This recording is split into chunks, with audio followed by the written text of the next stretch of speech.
I'd look at historically, because if you actually look at the African community and their family structure, there is a lot of dislocation in families, and a lot of families coming here as refugees were kids with single parent, kids with no parents. And I could say the same for the Romanians before them, the Vietnamese before them, and even the Italians before them.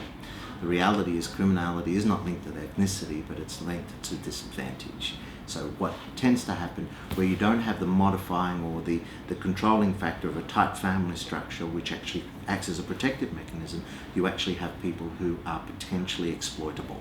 And so that is the reality, that if in a society you've got kids, especially if they don't have home environments which are really strong in terms of protecting them, who with the option of either going into one direction which might be very competitive, harder for them to get work out of, to achieve in, and another option which is easier, a lot more money, and moves to criminality, a lot of kids have actually gone in that direction. And I'm not saying that offhand, I'm saying that from the data around the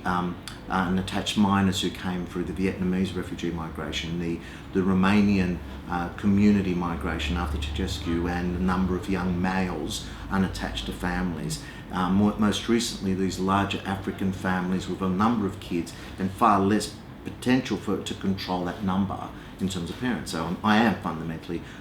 maintaining that a strong family structure is a mitigating factor in terms of people staying within or outside, or what course of life they actually choose. So that is the situation. And then the reality is, once those conditions change, so if I were to quote the Vietnamese crime rates in the 1970s and 80s and 90s,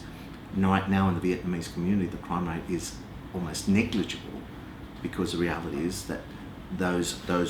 refugee migration groups have actually settled, married, they've got their own kids, and they're the parents now making sure that their kids are going to school, getting an education, and. So to me, it has to be seen in the context and of the groups themselves, and I think you have to acknowledge that it changes over time.